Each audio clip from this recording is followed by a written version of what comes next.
Fala aí meu povo, e aí como é que vocês estão? Tudo bem com vocês? Sejam muito bem-vindos a mais um vídeo aqui do canal. Hoje vamos fazer aquela análise das carteiras dos membros do Clube Invest. Para quem não sabe, a gente tem a nossa mentoria, a mentoria Clube Invest. Vou deixar o link aqui embaixo para quem não conhece, conhecer. E todos os meses eu venho aqui fazer uma análise das carteiras dos alunos. Pego alunos que estão ali na fase inicial, pego alunos que também já estão avançados lá dentro da mentoria, para mostrar para vocês uma carteira que eu considero que seja uma carteira de qualidade, uma boa carteira por longo prazo. Então hoje eu vou trazer aqui para vocês uma carteira de uma aluna que está na fase inicial, que está naquela fase de transição, está na fase da confusão, ainda não sabe direito selecionar os ativos, ainda não sabe montar e construir uma boa carteira de investimento. Vou trazer um outro aluno que também já está um pouco mais avançado ali dentro da mentoria, então ele já entendeu como é montar uma boa carteira de investimentos, e vou mostrar para vocês essa diferença, para vocês entenderem essa diferença e como ter noção, como planejar a montagem de uma boa carteira de investimentos. Além disso, eu vou mostrar para vocês na prática. Um aluno até trouxe isso para mim, me perguntou: Pedro, quais seriam as ações que você escolheria que seria interessantes para eu estudar nessa fase inicial, em quais setores? Então eu separei aqui 8 ações, 8 empresas em setores diferentes que eu considero que sejam interessantes para quem está começando. Então eu vou mostrar aqui na prática para vocês. Então bora lá, pessoal, sem enrolação, vamos aqui direto ao ponto. Eu vou começar aqui analisando a carteira da nossa querida Luísa, a nossa aluna. Primeiro ponto aqui, eu quero mostrar um ponto positivo, né? Ela está diversificada nos principais tipos de investimentos: renda fixa, fundo imobiliário, ações, tesouro direto. Ela tem também exterior, mas não tá aqui, tá? Então os principais tipos de investimento por longo prazo para uma boa carteira ela tem. Mas o ponto aqui é que a gente tem que entrar dentro de cada classe e a gente vê que ela tem um valor bem relevante em cada classe, né, em cada classe de ativos. A gente tem que ir a fundo agora, ver o que tem dentro de cada classe. E aí que começa o problema. Vejam bem, vocês não vão conseguir ver porque está muito pequeno, mas eu quero só mostrar para vocês a pulverização da carteira. Quando vocês estão na fase da fase inicial de montagem de uma carteira, vocês têm que começar devagar, aos poucos. Por quê? Porque você não sabe direito o que você está fazendo, você está aprendendo. Então comece extremamente devagar, com 1 ou 2 títulos de renda fixa. Se você está começando ali por fundos imobiliários, você vai começar com poucos fundos imobiliários porque você está aprendendo. Vai começar com poucas ações porque você está aprendendo. E não pulverizar a carteira dessa forma, porque fica impossível acompanhar isso daqui. Ela tem muito título de renda fixa, muitos fundos imobiliários, muitas ações e de forma totalmente aleatória. Parece que ela foi colocando, ela viu aquilo, coloca, e virou essa carteira, uma carteira com muitos ativos, né?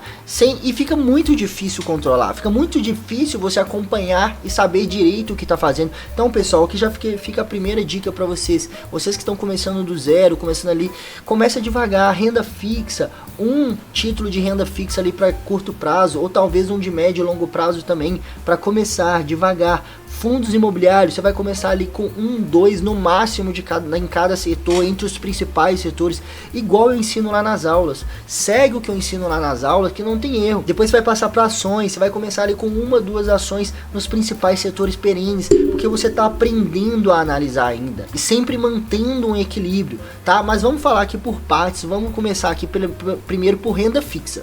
Veja a quantidade de títulos de renda fixa que ela tem. Ela tem título da XP, ela tem ela tem investimento de renda fixa no Nubank, tem título de renda fixa no Tesouro Direto. Então ela pegou vários e vários títulos de renda fixa e ela poderia ter resumido isso aqui em 1, 2, 3 títulos no máximo. Eu sempre falo, igual sempre falo sobre renda fixa, pessoal, renda fixa não é para complicar. Renda fixa é pra gente fazer o básico do básico. O que é o básico na renda fixa? Vamos lá. Você vai ter um investimento, um título para sua reserva de emergência, que é um título de curto prazo, Tesouro Selic, ou caixinha da Nubank, ou um CDB ali do Inter, CDB do Banco Itaú, um título para esse objetivo. Não precisa diversificar dentro do mesmo objetivo para a renda fixa, não tem necessidade. Por isso que a gente investe em títulos seguros. Por exemplo, para curto prazo ela tem o Tesouro Selic, tem a caixinha, tem o RDB no Nubank e vários CDBs. Não tem necessidade disso, e vários valores diferentes. Você vai definir a sua meta na renda da reserva de emergência. Pronto, defini a minha meta, 20 mil reais, está definido. Você vai colocar tudo no Tesouro Selic ou tudo no CDB, no máximo ali em 2 títulos. Não precisa pulverizar, porque eu vejo vocês buscando, um erro que vocês cometem é ficar buscando altas rentabilidades na renda fixa. Isso não faz o menor sentido. Alta rentabilidade no longo prazo a gente busca onde? Na renda variável. A gente busca onde? Em fundos imobiliários, ações e investimentos no exterior. A renda fixa é para nos dar segurança. E a partir do momento que você busca alta rentabilidade na renda fixa, buscar um título, um CDB que paga ali 130% do CDI, você está trazendo risco para um investimento que não tem que ter risco, que é a renda fixa. Então tome muito cuidado. Vejam bem, para curto prazo ela tem o Tesouro Selic, Caixinha, RDB e vários CDBs. Ela poderia ter resumido isso aqui tudo no Tesouro Selic. Veja como fica muito mais fácil para você acompanhar. Veja como fica tudo muito mais simples. Ou até mesmo tudo na Caixinha, ou em um CDB de liquidez diária de um banco seguro. Mas ela colocou aqui vários pontos.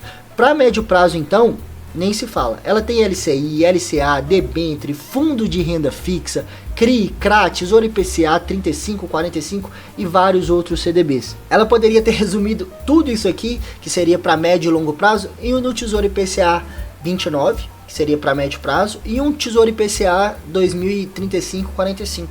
Eu sou muito direto em relação à renda fixa. Curto prazo, Tesouro Selic e ou CDB de liquidez diária, tá? Ou Caixinha da Nubank. Médio e longo prazo, Tesouro IPCA, mais nada. Se você pegar a minha carteira de investimentos, a minha carteira pessoal e a carteira pública, você vai ver que só tem isso.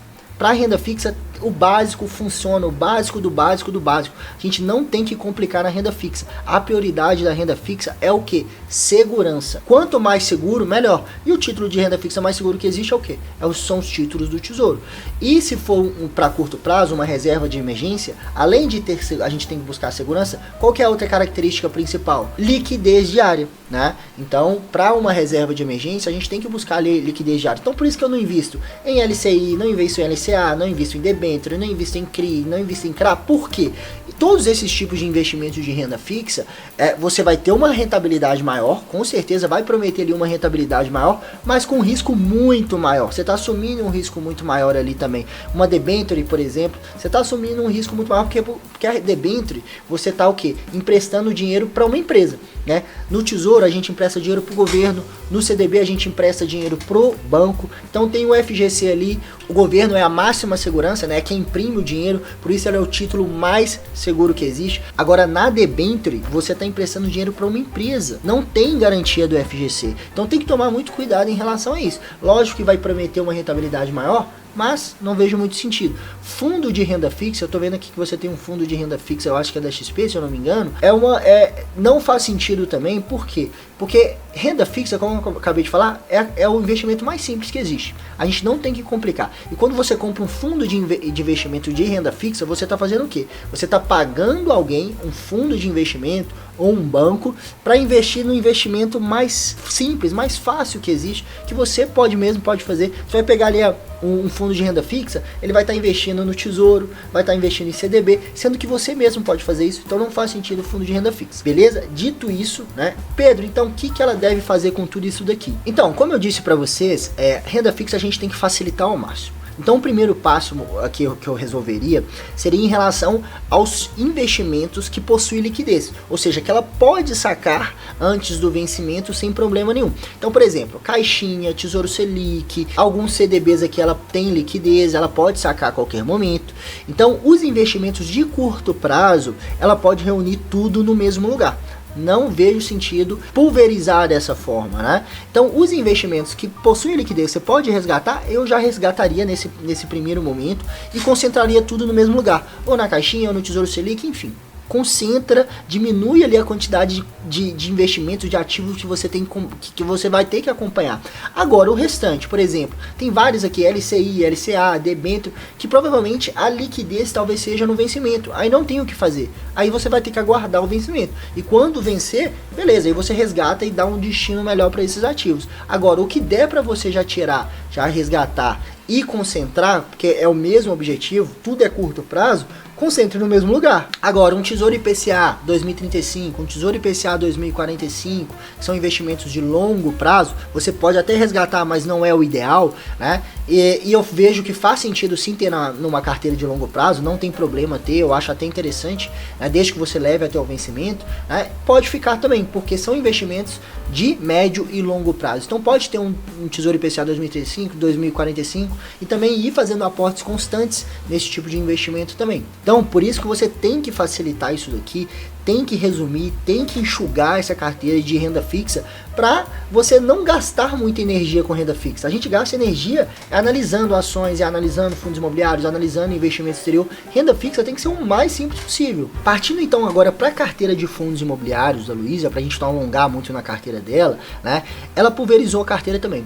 Para quem está começando, tem muita coisa, são 21 fundos imobiliários. Eu falo para vocês que a ideia é você começar ali com poucos, por exemplo, 1 ou 2 fundos de cada setor, dos principais segmentos, por exemplo, shoppings, galpões, lajes, híbrido e papel, começar ali com 1 ou 2, se você está começando do zero, comece com poucos, você vai focar na análise desse fundo imobiliário, a partir daí você vai adicionando aos poucos, devagar, né? Eu gosto de ter ali inicialmente 5, 6, 7 fundos imobiliários, e uma meta para uma carteira pronta ali de 10, 12, 15 no máximo. 15 eu já acho muito, tá? É só vocês ir acompanhar a carteira pública. A gente começou com 4 fundos imobiliários. Hoje a gente já tá passados 2 anos, mais de 2 anos da carteira. Se eu não me engano, a gente já tá com 7. Eu tô adicionando aos pouquinhos, devagar, à medida que a carteira vai evoluindo. Não adianta você querer começar e já começar com 20 fundos imobiliários. Qual a chance de você conseguir acompanhar mensalmente os relatórios de todos esses fundos imobiliários? Nenhuma. Eu já invisto, pessoal, que já invisto há 8 anos na minha carteira pessoal, eu tenho 12 fundos imobiliários. E eu fui adicionando isso ao longo desses 8 anos, não adicionei tudo de uma vez. Então, mais uma dica para quem está começando.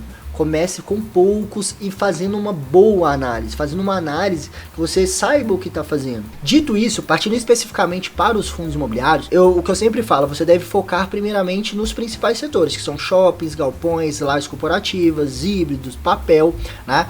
Eu deixaria de lado, num primeiro momento, FOF, desenvolvimento é um tipo de fundo que eu não gosto. Fiagro, por quê? Porque Fiagro é uma classe de ativos muito nova. Paga mais porque ela é nova e tem risco maior. Pode até ter, pode, mas tem ali um pouquinho da sua carteira, não tenha muito, não se sinta atraído justo só pelo dividend yield, só por quanto aquele ativo está pagando, porque isso é um erro grave. Você tem que analisar vários outros fundamentos, vários outros critérios, antes de focar em saber quanto que aquele ativo está pagando. Dito isso, você deve focar aqui, principalmente fundo de tijolo. Principalmente fundo de tijolo que já se provou no tempo, em setores que já se provaram no tempo, como shoppings, galpões, até mesmo lajes corporativas. Então esse tipo de fundo, renda urbana também, que eu gosto muito, são aqueles imóveis de varejo, supermercado, enfim. Então você tem que focar nesse tipo de fundo e também papel. Papel é importante, mas papel é um caso à parte que você tem que analisar com muito mais critério, né? Então aqui, o que ela acabou focando nesse início? Fundo de papel. Ela pulverizou a carteira de fundo de papel. Tem 1, 2, 3, 8, 9 fundos de papel. Fundos de papel, você tem que começar ali com 3, 4 no máximo, dependendo, né, de qual é o seu valor de aporte. Então você vai começar com pouco. E você vai começar de forma extremamente criteriosa, porque fundo de papel, quando dá problema, geralmente em fundo imobiliário, quando dá problema é fundo de papel. E você tem um exemplo clássico aqui, que é o HCTR. O HCTR é um fundo de papel arriscado.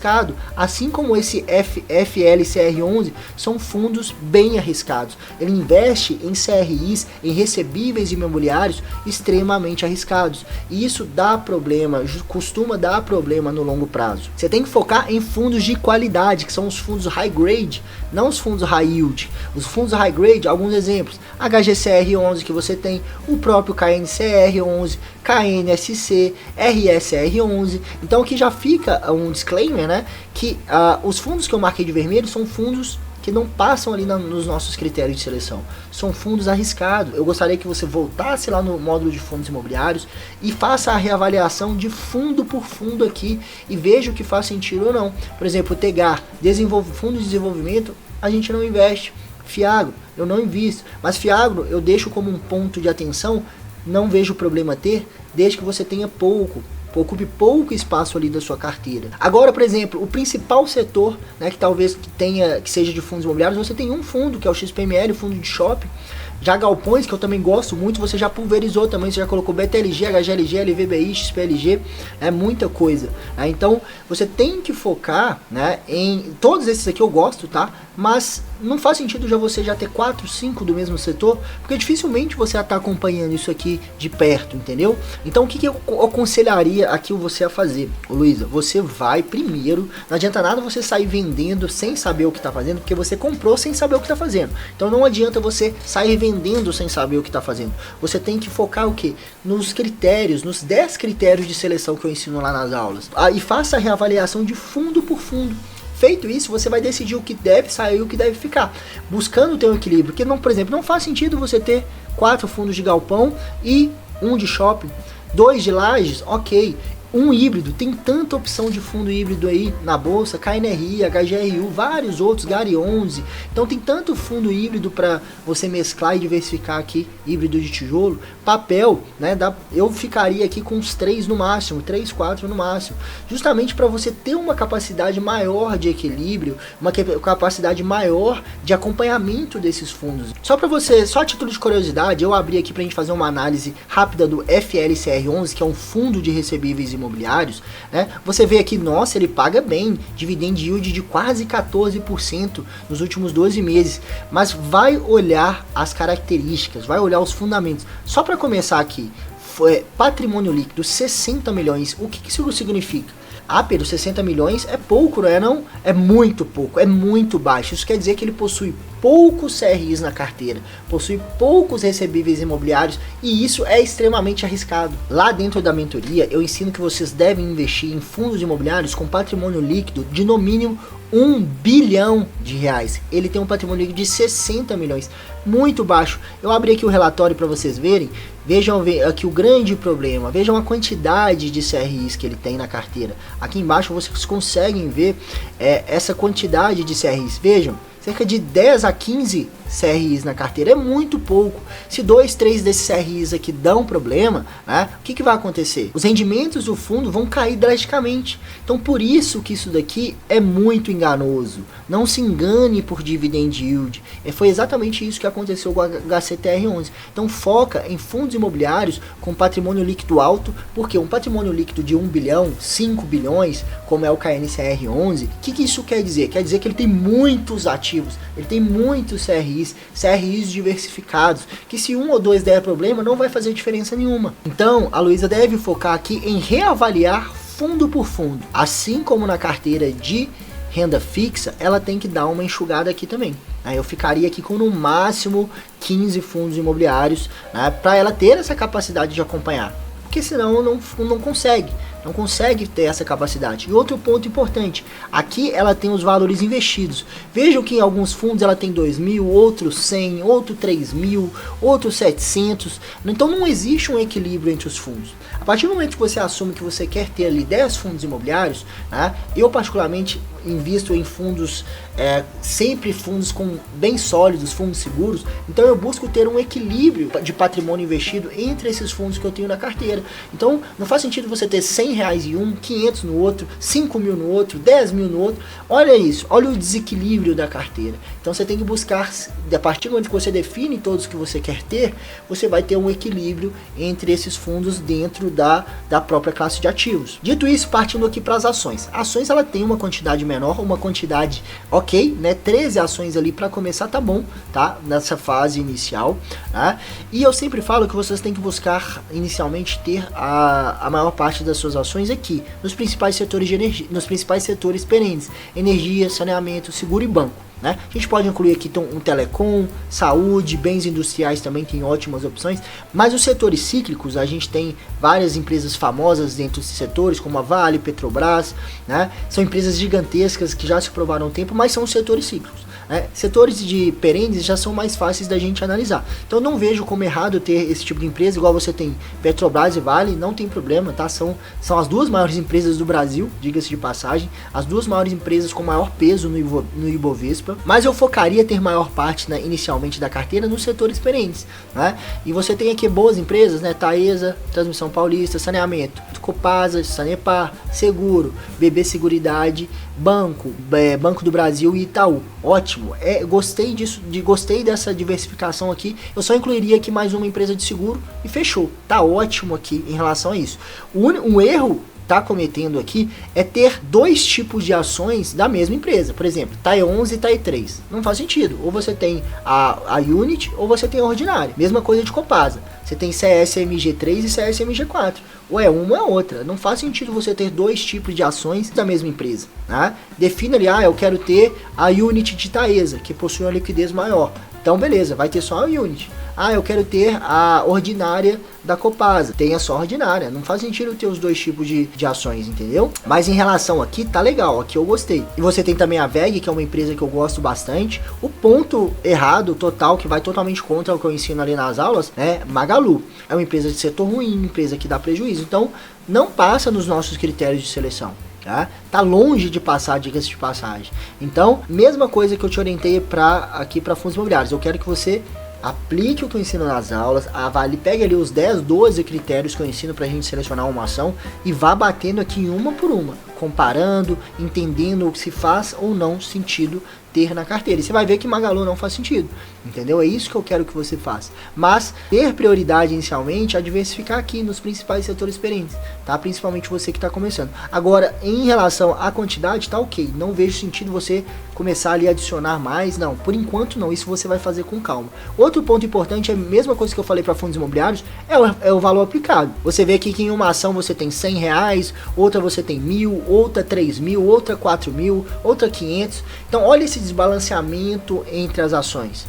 Você tem que buscar ter um equilíbrio. A partir do momento que você definiu ali as ações que você quer ter, procure ter um equilíbrio de valor aplicado, de valor investido nas empresas que você tem. Porque se você coloca um peso demais em um ativo, em uma única ação, em um único fundo imobiliário, se der algum problema nesse ativo, vai trazer um risco muito maior para sua carteira. E para finalizar aqui, exterior, como eu falei para vocês, ela tem aqui alguns ativos no exterior, ela tem também algumas criptomoedas. Exterior tá uma carteira muito mais enxuta, né? Ela tem ali o ETF VO, tem 3 REITs, na verdade eu coloquei aqui como stocks, mas são 3 REITs. Ela tem o STAG, né, o STAG industrial, o NNN e o OU, né, que é o Realty Income. São ótimos REITs, tá? REITs muito interessantes. Mas, é o que eu sempre falo, quando você começar no exterior, e essa é a última etapa, não adianta nada você querer começar no exterior se você está com a carteira de ações bagunçada, se você está com fundos imobiliários bagunçados, renda fixa bagunçado. É por etapas. Aqui fica o aprendizado para quem está começando. Você vai por etapas. Primeiro organiza a renda fixa, depois você começa em fundos imobiliários, depois ações. Organizou, tá tudo organizado, você vai pensar no exterior. Não adianta você querer abraçar tudo de uma vez, que vira uma bagunça e você não consegue acompanhar. E depois, para movimentar, fica muito mais difícil depois que já está tudo bagunçado. Então, por exemplo, quando você for começar no exterior, você vai começar ali com um ETF, um VO, por exemplo, um ETF das maiores empresas, um ETF de REITs, por exemplo.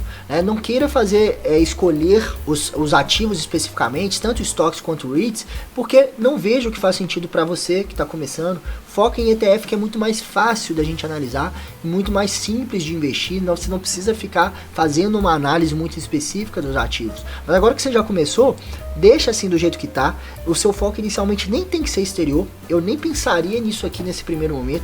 Eu focaria por etapas. Primeiro, renda fixa, você vai organizar isso daqui. Depois, você vai voltar lá no módulo de fundos imobiliários e focar unicamente em fundos imobiliários. Esquece ações, esquece exterior. Você vai focar unicamente em fundos imobiliários, em organizar a sua carteira de fundos. Organizou, aí sim você passa para ações. Organizou aqui, aí depois você vai passar para o exterior. Passo a passo, por etapas, sem ter pressa. Você já acabou investir, você começou com ansiedade, com pressa para escolher vários ativos de uma vez. Agora não adianta você querer organizar a carteira com pressa também não. Agora você vai organizar devagar e com o conhecimento, tá? E para quem não conhece a mentoria Clube Invest, eu vou deixar o link aqui embaixo para você conhecer os nossos 3 planos de mentoria. Tenho certeza que um dos 3 planos vai fazer total sentido para você. Você vai aprender do absoluto zero a montar a melhor carteira de investimento por longo prazo e gerar renda passiva com segurança todos os meses. Dito isso, pessoal, vamos passar aqui para um bom exemplo, para uma carteira do Bernardo, que já é meu aluno deve ter 1 ano e meio já, o Bernardo já é um aluno antigo, ele também tem um ótimo valor, né, um valor investido. Eu quero mostrar para vocês a diferença, né, de alguém que está começando, né, que está naquela fase da confusão, perdido, né, de alguém que já está com uma clareza, que já está com uma carteira praticamente pronta. Ele está ali nas principais classes de ativos, que é o que? Ações, fundos imobiliários, renda fixa. Ele tem um fiagro, né, apesar de eu não investir em fiagro, foi o que eu acabei de falar, não eu vejo como errado ter, mas que ocupe uma pequena porcentagem ali da sua carteira. Por exemplo, o fiagro, né, essa parte, ele tem um só e ocupa só 3% da carteira, então não vejo isso como um problema. Ele tem cripto também e tem exterior. Então ele está aqui nas principais setores, nas principais classes de ativos. Vamos passar aqui para CDB, né, de renda fixa, vamos passar aqui para renda fixa. Veja a diferença da carteira de renda fixa dele para a carteira de renda fixa da Luiza. Ele tem um CDB pronto, que é a reserva de emergência, 62 mil aplicado, que seria ali a reserva de emergência. CDB do Banco Inter, simples, seguro, garantido pelo FGC, pronto, acabou. Não precisa diversificar para título de curto prazo, né? Poderia ter usado aqui a caixinha, poderia ter usado um CDB de outro banco que tem a liquidez diária, poderia ter usado também o Tesouro Selic, mas é isso, curto prazo, um investimento, pronto, acabou. Ele pode aqui incluir futuramente um título que eu gosto muito, um título de médio ou longo prazo atrelado à inflação, né, um Tesouro IPCA. Eu acho que ocupa um papel importante na carteira, é um título que eu gosto e que eu acho que faz parte sim, mas não é prioridade na fase inicial. Mas o que eu quero mostrar para vocês é a diferença, a carteira de renda fixa da Luiza para do Bernardo. Bernardo simples, prático, sem problemas, sem causar dor de cabeça, CDB pronto, foca no que interessa, que é aqui, né? Por exemplo, carteira de fundos imobiliários. Ele tem uma carteira com 16 ativos, 16 fundos imobiliários, dentro ali do limite, eu falei com vocês ali de 10 a 15, né, 16, sem problema nenhum, desde que você tenha capacidade de acompanhar tudo isso daqui. E é o que eu falei para vocês, pessoal. Tudo dentro dos principais setores, shoppings, galpões, lajes, híbrido, papel, né? Ele tem 3 de shopping, 3 de galpões, né? 2 de laje, híbridos, né, de tijolo, ele tem mais 3, né? Papel, ele tem 4.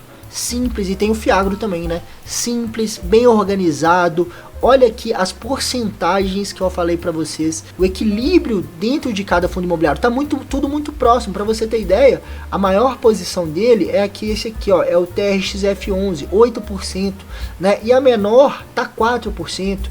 Bem próximo, então ele não tem nenhuma exposição muito grande a determinado fundo, tá tudo muito equilibrado, tá tudo muito próximo e tem que ser assim. Isso traz uma segurança para sua carteira. E todos os fundos que ele tem são fundos que eu gosto, fundos que preenchem ali os nossos critérios: alto patrimônio líquido, bom dividend yield, bons imóveis diversificados, boa quantidade de ativos, seja fundo de papel, seja fundo de tijolo. Então tudo muito legal, gostei bastante dessa diversificação em fundos imobiliários. Ele tem quase 100 mil investidos só em fundos imobiliários, de forma extremamente diversificada e extremamente bem equilibrada. Partindo aqui para ações, mesma linha de pensamento. Veja o que eu falei para vocês lá na carteira da Luiza, que a prioridade tem que ser aqui, né, setores perenes. Ele tem 2 ótimas empresas de energia, Engie e Taesa, 2 ótimas de saneamento, Copasa e Sanepar, 2 ótimas de seguro, BB Seguridade e Caixa Seguridade, 2 ótimas de Banco do Brasil e Itaúsa.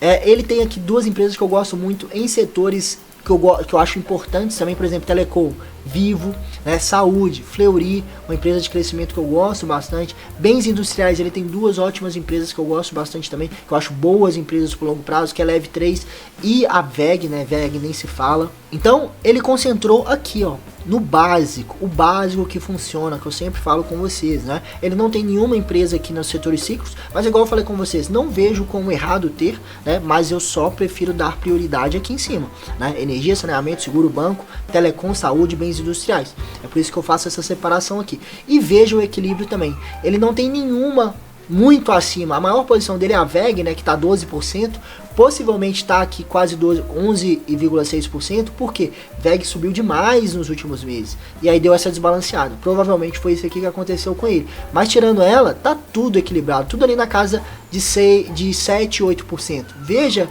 como tá muito bem equilibrado. É isso que eu falo com vocês, é isso que vocês têm que tomar esse cuidado. E para finalizar, exterior, simples e direto. ETF do S&P 500, VO, ETF de REITs, VNQ. Pronto, tá muito bem diversificado. E dentro dos dois, vejam como tá equilibrado. VOO 57%, VNQ 43%. Então, para início, né, ou até mesmo se você quiser levar uma carteira dessa aqui com 2 ETFs bem diversificados para o longo prazo, pro exterior já tá ótimo. Agora aos poucos, se ele quiser ir colocando mais ETFs de outros segmentos, de outros que seguem outros índices, ou até fazer o Stock Pick, também não vejo o problema. Mas o básico é isso daqui mesmo. E ele tá certinho. Mesma coisa para criptomoeda, né? Criptomoeda, o básico ali é Bitcoin e Ethereum, sem mistério. E o legal é que ele tá ocupando, que eu sempre falo, Bitcoin e criptomoeda tem que ocupar uma pequena parcela da sua carteira. No caso dele aqui não tá ocupando nem 2%. Eu acho que exterior tá ocupando uma parcela pequena, 5% eu acho pouco para exterior, mesmo porque exterior eu vejo como a classe de ativos com maior potencial para o longo prazo, né?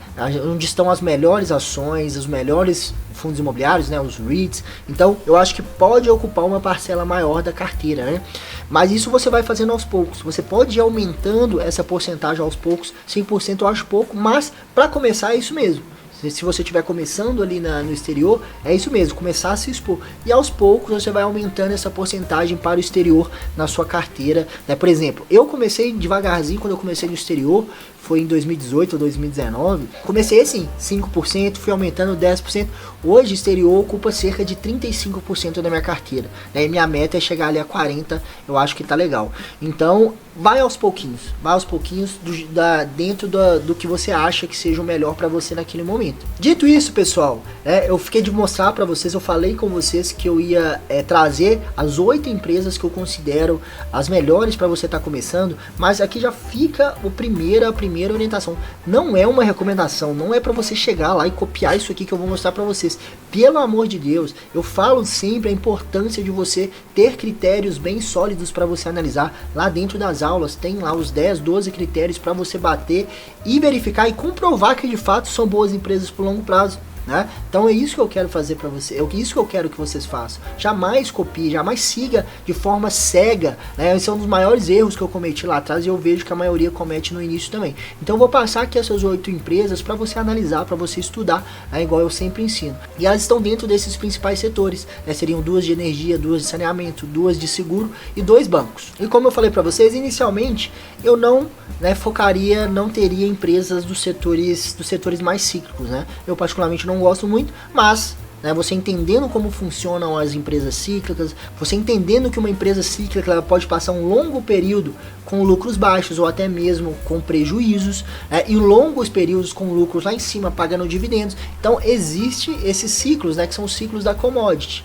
Você tem que estar atento em relação a isso. Por isso que eu prefiro, principalmente para quem está começando, começar aqui por cima. Então vamos lá. Para energia, eu vou diminuir um pouquinho a tela aqui para eu poder escrever para vocês. Energia, 2 empresas que eu gosto muito, que é a Engie, que é a Engie Brasil, que é a Engie 3, e uma das queridinhas, pelo menos era até pouco tempo atrás, Taesa. Gosto muito, continuo gostando muito de Taesa. Já para saneamento, que é o setor, um outro setor que eu gosto bastante também, a gente tem poucas opções nesse setor, né? Apesar de, por exemplo, energia, a gente tem várias empresas, tem várias outras empresas que eu posso citar aqui, como a Lupar, Semig, Copel, tem várias outras. Agora saneamento a gente tem poucas opções, né? Então a gente tem ali Sanepar, e Copasa, CSMG3. Então não dá para fugir muito em relação a isso não. Seguro também é um setor que não tem tantas opções não, mas tem várias opções legais, como BB Seguridade